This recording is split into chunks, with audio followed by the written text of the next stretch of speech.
Many women recognize experiences without even having to name them. And most of the time, they are so subtle, so quiet. There's a sense that there is a lot happening internally that doesn't quite get reflected back in the way the world responds. Not because nothing is being said, but because what is being said is often simplified on the way out, flattened into something easier to respond to. Bibliotherapy in this context becomes less about books for women and more about something simpler and more specific. Books that recognize complexity without trying to reduce it too quickly. There is a difference. Some texts try to resolve emotional experience, others just observe it properly. And that second category is often more useful than people realize, especially in relation to women's writing, which has historically done a kind of parallel work, documenting interiority that was not always given enough external space, not as genre exercise, as a survival mechanism in some cases. If you look across literature written by women across time and geography, you notice a pattern.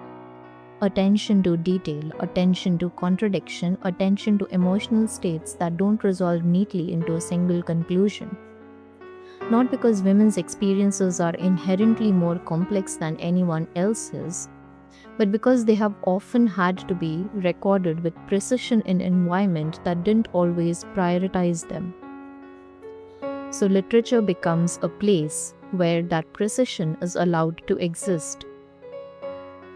Now, in bibliotherapy, this becomes important in a very practical way, because many readers don't come to books for a representation in an abstract sense, they come for recognition.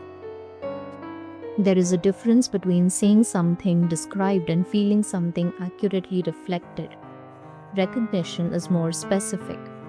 It feels less like learning something new and more like noticing that something already inside you has been given language elsewhere.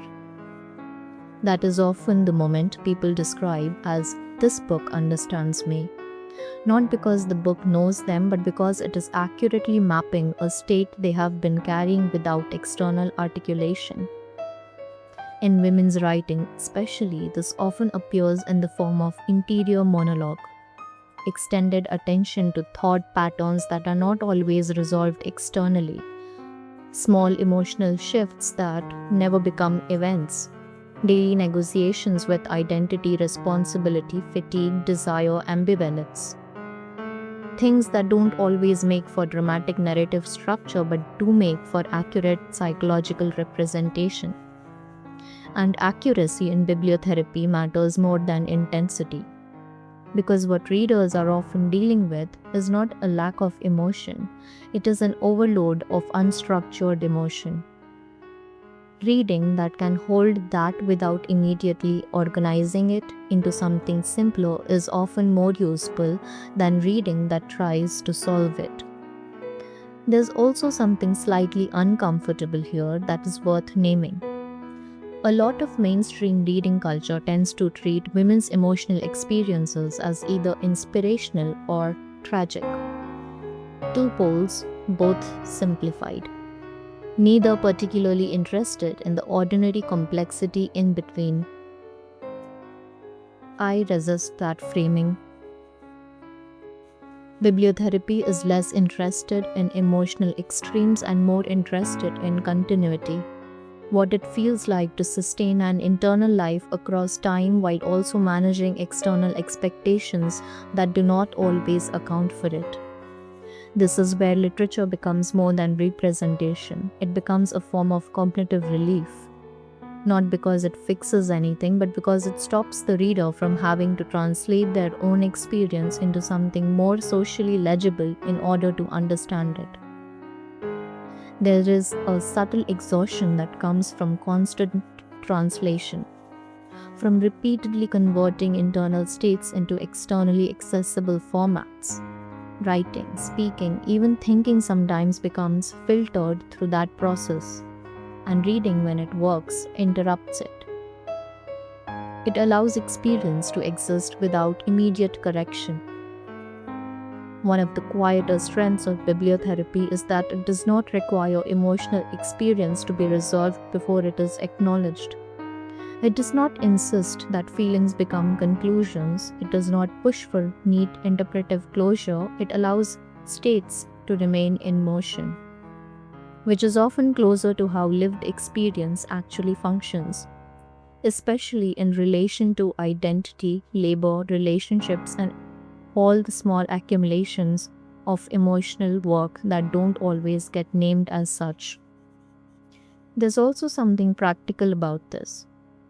When readers find texts that reflect their internal complexity without simplifying it, they often find it easier to stay with their own thoughts for longer. Not in an intense introspective way, just in a steadier way. Less avoidance, less fragmentation, more tolerance for unfinished internal states. That is not always comfortable, but it is often stabilizing in the long run. And it is one of the reasons literature has remained relevant across so many historical contexts, where women's interior lives were not consistently documented elsewhere. Books became a place where that documentation could happen without interruption, and reading became a way of accessing it, not for instruction, not for advice, but for recognition that does not demand simplification in return.